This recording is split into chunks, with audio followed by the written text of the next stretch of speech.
Hello and a very good morning. You're watching the Breakfast News on Rajya Sabha television with me, Frank Pereira. Here are this morning's headlines. Rajya Sabha passes the long-pending GST bill. Finance Minister Arun Jaitley terms legislation as one of the most significant tax reforms for the country.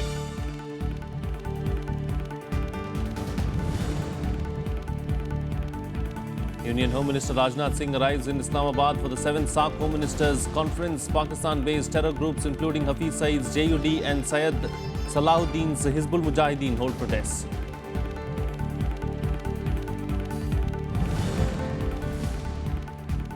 Maoist chief Prachanda elected as Nepal's Prime Minister after winning clear majority. Major parties signed 3-point agreement promising resolution to Madheshi issues. Prime Minister Narendra Modi invites him to India.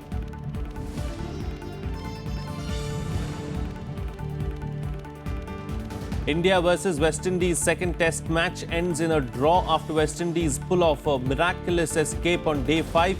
Gritty chase and holder frustrate Kohli's men. Indian bowlers managed to take only 2 wickets on the final day.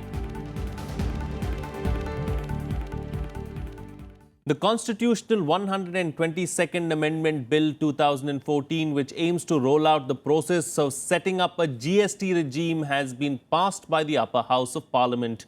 Government has said that efforts will be made to keep the new tax rates low, and the GST regime will make the taxation system more efficient and will increase the compliance. AIADMK opposed the bill and walked out before the voting on the bill took place.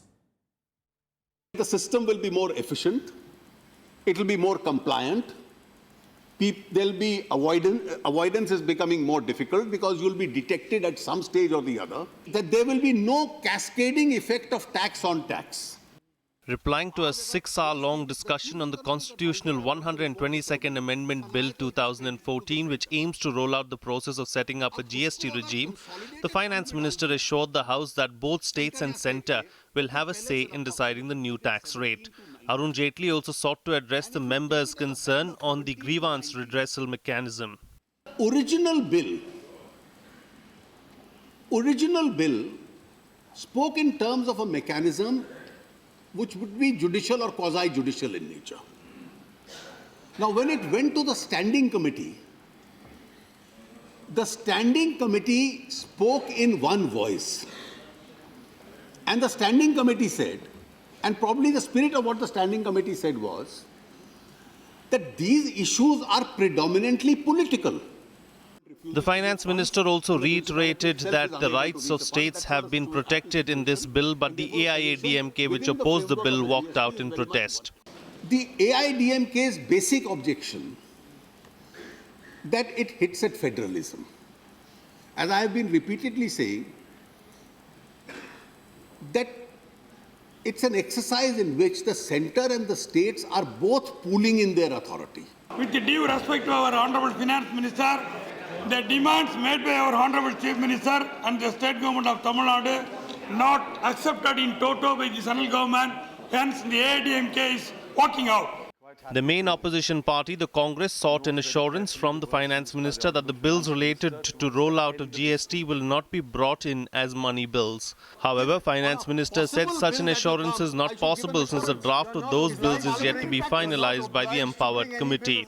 There's no reason to believe that the opposition will scuttle any responsible, reasonable bill.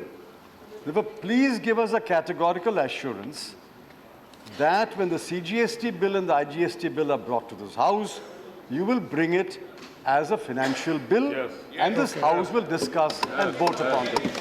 There have been precedents for the Leader of the House to arbitrarily, using discretion at the very last minute, declare bills as money bills. He did it with the Aadhaar bill, he did it with the private members bill.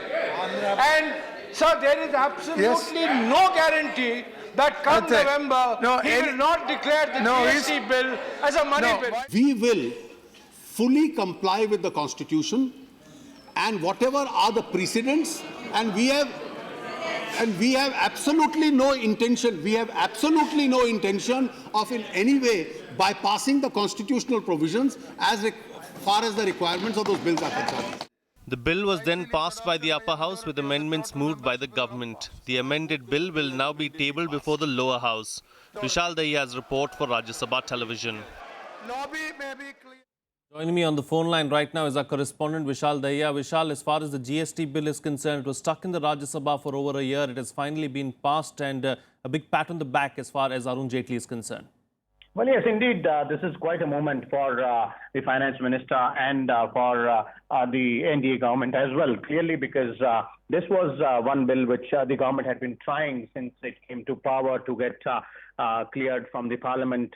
And it's not only about this government, even the previous government tried its level best for at least 7 years to get a consensus and get it cleared. But now finally both the opposition and the government have come together, and we saw that late evening yesterday, somewhere around 9:30, this particular constitutional amendment bill was cleared with not even a single vote against the bill, although AIADMK staged a walkout and did not participate in the voting. But this is just the beginning, Frank, and from here onwards, it's a sort of a long walk for the GST regime, starting with the assent by the president and that mandatory recommendation by at least half of the state assemblies. Once that is done, then a GST council will have to be constituted by the president with the finance minister as the chair and the representatives from all state governments. Now, the GST Council is going to be a really, really important body because the tax rates, that's the GST tax rates, will be, recommended by the GST Council, and that is where that is one issue which has been a bone of contention between the opposition and the government delaying this bill so far. So clearly we'll have to wait and watch those two GST bills which the government is expected to bring in the winter session, one the CGST and one the IGST, which will talk about the GST tax rates, and that is where the clear picture will emerge. Once those two bills are passed, then the state legislatures, all of them will have to pass their own GST bill, and then the government is hoping that from 1st April 2017, the new GST regime can be rolled out. But indeed, all this has been, if at all this happens in time, this would have been made possible by the events which took place in the upper house of the parliament yesterday with the passage of that Constitution's 122nd Amendment Bill. Right, Vishal Dahiya, we'll have to leave to that. Thank you so much for joining us there with those details and putting things into perspective for us. Let's now look into some of the other reactions that came in on the GST bill. दुनिया के सामने हिंदुस्तान एक बहुत बड़े बाजार के रूप में माना जाता है, लेकिन अगर देश में हम व्यापारिक गतिविधि के रूप में देखें तो अभी जो व्यवस्था है उसके अंतर्गत हमने अलग-अलग 29 बाजारों को खड़ा कर रखा है. And on top of that, if the GST, if you do not have a cap on its limit, a limit on the GST, it will be an increasingly regressive tax that will impose greater and greater burdens on the people. अभी तो केवल मंडी tax राज्य लगाते थे, लेकिन अगर GST आपने 12%, 14% से भी शुरुआत करी और आपने खाद्य पदार्थों पर लगा दिया तो खाद्य पदार्थ तो बहुत महंगे हो जाएंगे. जो उम्मीद आपने बांधी है कि इस बिल के आते ही इस देश में एकदम से सुधार हो जाएगा, लोगों को गरीबी दूर हो जाएगी, चीजें कीमत कम हो जाएगी, ऐसा ना हो कि ये उसी तरह के वादे हो जाएं जो वादे पिछले 2 साल से हम लोग सुनते आ रहे हैं. रीजनल इम्बैलेंस को खत्म करने के लिए आप क्या कर रहे हैं? दूसरा पॉइंट मैं आपसे पूछना चाहता हूं, जो goods and service tax council है उसकी अगर किसी विशेष परिस्थिति में अगर मान लीजिए कोई स्टेट उसकी रिकमेंडेशन को नहीं मानती है तो उसका क्या होगा? आपने अपने पास उसका एक वीटो पावर रख लिया है, लेकिन हर प्रदेश की अपनी समस्या है. If petroleum is out, it is not GST. It will not be a common market. No tax policy designer will call it GST. Because petroleum, diesel, then if we talk of transaction costs, is the biggest multiplier. आप कम करना चाहते हैं, अपनी industrial produce को competitive बनाना चाहते हैं दुनिया के बाजारों के लिए, तो ट्रांजैक्शन कॉस्ट कम करनी होगी. उसके लिए पेट्रोलियम पे आपको लगाना पड़ेगा, उसके लिए सहमति बनानी पड़ेगी. We also believe that's where you have to find the solution. But the difference between us and the Congress, we believe the bottom of that triangle is the people. All of us are on the same page on this. 18% cannot go into that constitutional amendment. Well, the landmark goods and services tax has come few steps closer to becoming a reality. Of course, hailed as the biggest tax reform since independence, the One Nation, One Tax regime will convert 29 states into a single market.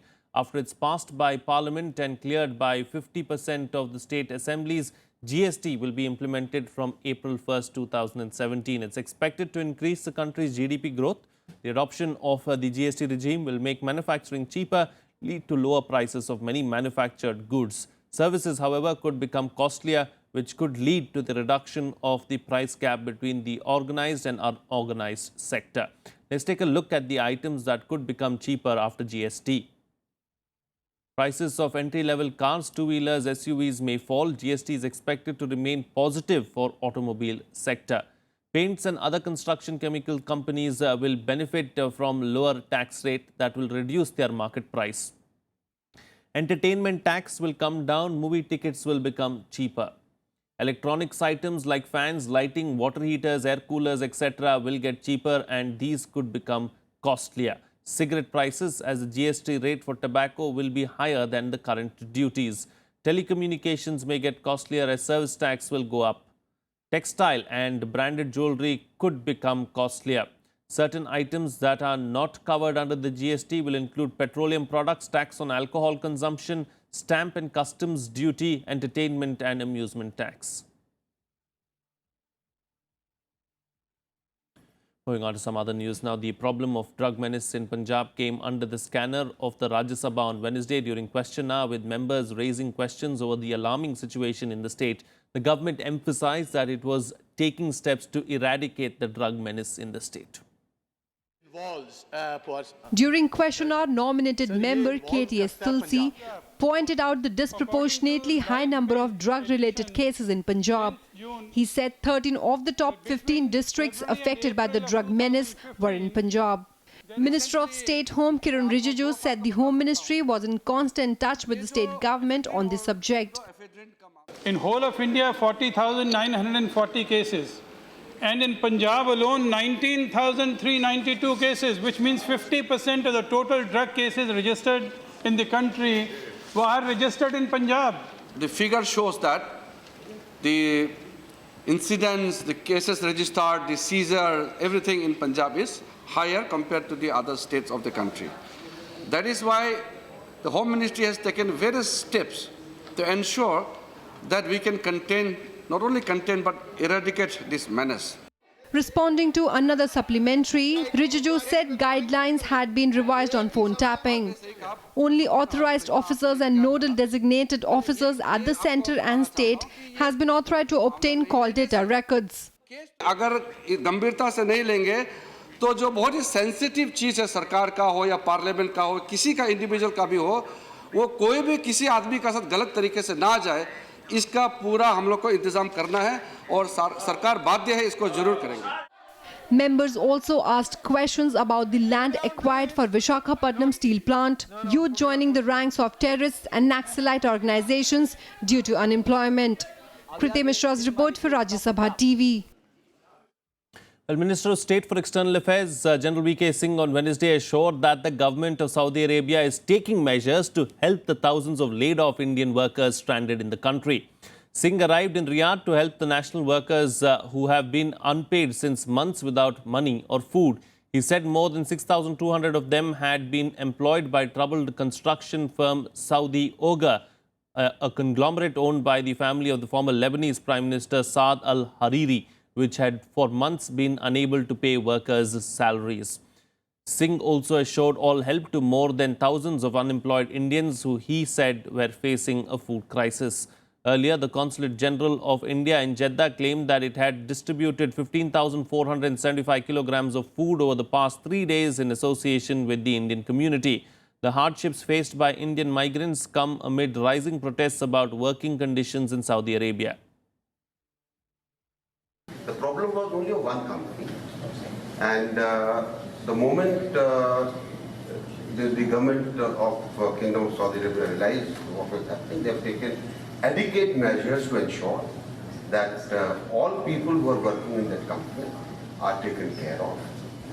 They have also said that all people who want to go back, they can go back at the expense of the government of the Kingdom of Saudi Arabia. They will provide them passage. They have also said that they can file their claims, which our embassy will help. Meanwhile, Home Minister Rajnath Singh arrived in Islamabad to attend the SAARC ministerial conference on Thursday. Rajnath Singh is expected to raise the issue of cross-border terrorism and Pakistan's support to India's most wanted terrorist Dawood Ibrahim. But there is little or no possibility of Rajnath Singh having a bilateral meeting with his Pakistani counterpart Chaudhry Nisar Ali Khan or any other Pakistani leader. Rajnath Singh was greeted with the protests by terrorist groups as he arrived in Islamabad. Hizbul Mujahideen chief Syed Salahuddin took to the streets of Islamabad to lodge a protest against Singh's visit.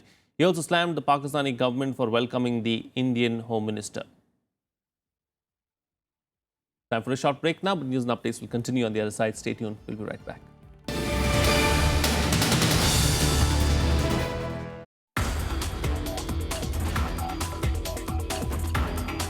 The last 100 years, all of us got addicted to fossil fuels.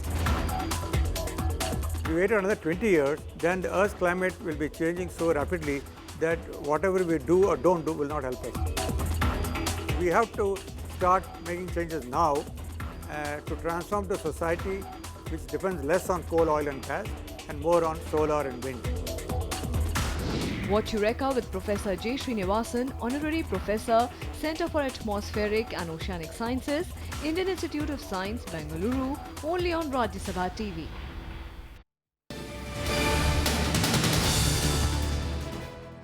Welcome back. You're watching Rajya Sabha Television. Well, BJP Party President Amit Shah will be in Ahmedabad today to hold consultations with party leaders and attend the Legislature Party meeting to decide on the name of the new Chief Minister of Gujarat.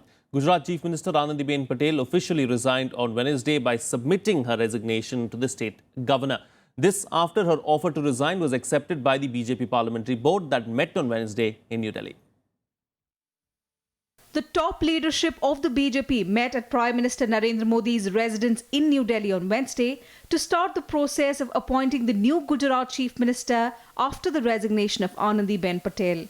The Parliamentary Board authorized President Amit Shah to pick the new Chief Minister in consultation with the Legislature Party. 2 observers were also appointed to talk to local leaders. The party has accepted her desire to resign from the Chief Ministership and then put it on record appreciating her leadership and the development she has done in the state of Gujarat. The party also has decided to send 2 observers, one Sri Nitin Gadkari, Surface Transport Minister, Senior Leader, former President, and Sri Susri Saroj Pandey, former MP and General Secretary of the party, Chhattisgarh. Both of them will go, but the entire process will be done in the presence of Sri Amit Bhai Shah. Naidu also rejected reports that Amit Shah could replace Anandiben Patel, saying the party needs his leadership at the national level. He is the party president. He is going to be the party president. The entire party wants him to be the party president because the party needs his leadership. He has shown his capacity, his caliber, and in leading the party, he has taken the party to greater heights. Other names doing the rounds for the post are Health Minister Nitin Patel, State BJP Chief Vijay Rupani, Union Minister Purushottam Rupala, and Assembly Speaker Ganpat Vassava, who is a Mas tribal leader. विभिन्न पहलुओं पर विचार विमर्श के बाद जो जनहित में जो पार्टी हित में निर्णय होगा वो केंद्रीय पार्लियामेंट्री बोर्ड के निर्देशानुसार राष्ट्रीय अध्यक्ष को अधिकृत किया गया है और वो कल आएंगे, फिर 2 दिन यहाँ पर रहने वाले हैं और वो भी संभवतः यहाँ के सारे लोगों के साथ में टच में भी हैं, संपर्क में भी हैं और संवाद उनका लगातार जारी है। तो निश्चित रूप में वो उचित समझकर इस पर निर्णय लेंगे। बाध्यता कानूनी नहीं है कि विधायक हो या विधायक के बाहर हो, लेकिन जो भी सर्वानुमति और सबकी सामूहिक राय होगी उस पर वो निर्णय लेंगे। Anandiben Patel announced her decision to quit on Tuesday against the backdrop of an intensifying agitation by Patidars and Dalits. She said it was time for a new leadership to take over as she was soon going to turn 75. Bureau Report, Rajya Sabha TV. Well, heavy downpour has led to flash floods across Maharashtra. At least 2 persons drowned and 20 others are missing after a bridge collapsed on the Mumbai-Goa highway in Rajya district on Tuesday night. Nashik and other adjoining districts also experienced flooding due to the incessant rains. Here's more. A massive search and rescue operation is on to identify at least 20 persons who are missing after a bridge collapsed on the Mumbai-Goa highway near Mahad in Rajya district of Maharashtra. 2 bodies have been recovered so far, even as around 80 rescuers and divers continue their search. Apart from NDRF, the Air Force, Navy and Coast Guard have sent aircraft and a Chetak helicopter for helping in the search operations. The 50-foot British-era bridge crashed late at night after floodwaters rushed into the Savitri River. Locals say the bridge was in a very bad state. गाड़ी आ रही थी गोवा तरफ से, उधर टूटा हुआ था तो उसमें गाड़ी गिर जा रही थी। गाड़ी गिरी, 3 गाड़ी को मैंने देखा और मेरे समझ में नहीं आया पहले कि ये पुल टूटा है या गाड़ी उधर ब्रेक लेके खड़ी है। तो तीसरी गाड़ी में देखा तो ये पता चला कि मुझे पुल टूट गया है, गाड़ी सब उसमें जा रही है। Prime Minister Narendra Modi has spoken to Maharashtra Chief Minister Devendra Fadnavis, assuring him all help. Honorable Prime Minister Shri Narendra Modi ji spoke to me this morning. He also assured all help from the central government. All our officials, teams are trying to handle the situation.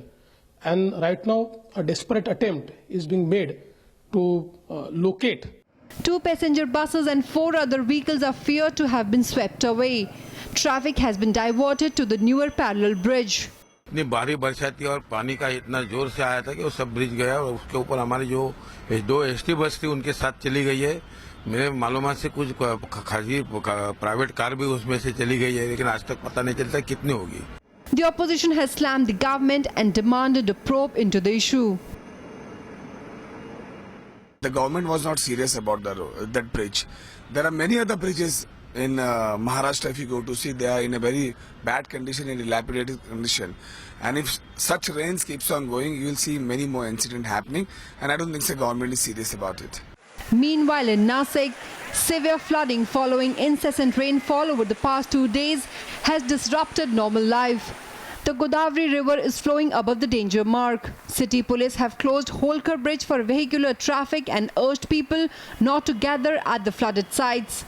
Besides Nashik, many other parts of northern and western Maharashtra have been experiencing heavy rainfall, with the situation being quite alarming in Thane, Raigad, Ratnagiri and west sides of Pune, Satara and Kolhapur districts.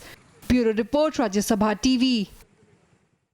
Meanwhile, the flood situation continues to remain grim in the remaining parts of the country. In Bihar, 60 people have lost their lives as floods have affected 29 lakh people in 12 districts. The Ganga is flowing above the danger mark in the Bhagalpur district. Government has set up 460 relief camps in the affected areas. The flood situation improved marginally in Assam on Wednesday, though 11 lakh people remain affected in 21 districts and 34 people have lost their lives. 8 districts in Arunachal Pradesh are likely to face severe power shortage for at least 2 weeks in the coming days as heavy landslides triggered by incessant rains have damaged Ranga Nadi Zero transmission line, leading to its shutdown. However, restoration work is going on for the immediate shifting of the tower to safer location to avoid power interruption to the 8 districts. News now from neighboring Nepal, where Pushpa Kamal Dahal of the Maoist Party was elected as the new Prime Minister on Wednesday, a week after KP Oli stepped down to avoid a no-confidence motion. Prachanda will take oath today and is likely to announce a small cabinet. Maoist chief Pushpa Kamal Dahal, better known as Prachanda, was elected as Nepal's Prime Minister for a second time on Wednesday. The 61-year-old CPN Maoist Centre chief was elected Prime Minister with a clear majority of 363 votes in favour and 210 against him. Prachanda was backed by the largest party in the House, the Nepali Congress, the United Democratic Madheshi Front and other smaller parties. The Prime Minister-elect promised to lead the nation towards economic development while working as a bridge between communities following deadly protests over a divisive new constitution.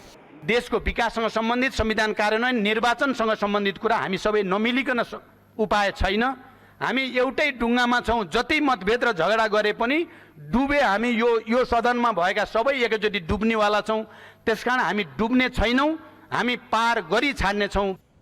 Leaders of the three parties, Maoist, Nepali Congress and Madheshi group, signed a three-point agreement promising that the issues of Madheshis would be addressed with utmost sincerity and through constitutional amendment whenever necessary.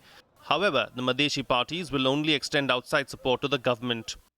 सरकार गठन भएको लगत्तै संयुक्त लोकतान्त्रिक मधेसी मोर्चा संघीय गठबन्धनको आन्दोलनको क्रममा तराई मधेसमा भएका हिंसा, हत्या, आगजनी, तोडफोड लगायतका घटनाहरूबारे सत्य तथ्य छानबिन गरी प्रतिवेदन पेश गर्न सरकारले सर्वोच्च अदालतका पूर्व न्यायाधीशको अध्यक्षतामा उच्चस्तरीय छानबिन आयोग गठन गर्ने.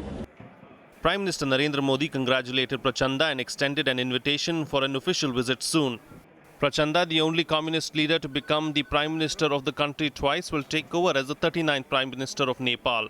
He was Prime Minister from 2008 to 2009 before a disagreement with the military over his attempt to sack the army chief brought his period in office to an early end.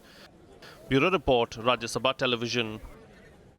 Moving on to some sports news now. The Court of Arbitration for Sport on Wednesday upheld a ban on Russian weightlifters at the Rio Olympic Games. CAS rejected the country's appeal against a ban imposed by the International Weightlifting Federation. The Russian team was banned last week after the federation said that the integrity of weightlifting has been seriously damaged on multiple times and levels by the Russians. The Russian Weightlifting Federation appealed to the CAS, but the sports' ultimate court ruled against them.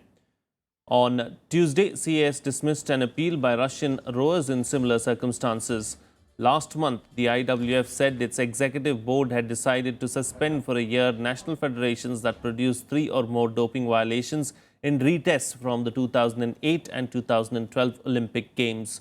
It named Russia along with Kazakhstan and Belarus, but said it would await confirmation of the positive tests from the IOC before implementing the suspension. So the appeal filed by the Russian Weightlifting Federation against the International Weightlifting Federation has been dismissed by the Court of Arbitration for Sport this afternoon. The CAS panel in charge of this case has determined that the decision of the IWF was valid and was proportionate to the circumstances, and that the regulations of the IWF have been properly applied. So that's the end of the statement. Well, the second test match between India and the West Indies ended in a draw as Roston Chase hit his maiden test 100 to lead the host fight back. Chase scored an unbeaten 137 of 269 balls, while skipper Jason Holder supported him from the other end to see off the last session of the match. Against India at the Sabina Park in Kingston, playing only his second test, Roston Chase became the third West Indian to score 100 and pick up a 5-wicket haul in the same match. With 6 wickets to get in 3 sessions, India started favourites to wind things up. But at the other end, standing between India and their plans was Chase. West Indies, from a point where they were trailing by 256 runs, dug deep, lost only 2 wickets, took the lead and denied India a 2-0 lead in the series. For the first time since 1998, Jamaica has produced a drawn game and it needed a special innings. With 10 overs left and West Indies having taken a lead of 84 runs, Virat Kohli and Jason Holder shook hands and decided to settle for a draw. That's it on this edition of the Bulletin. Have a good day.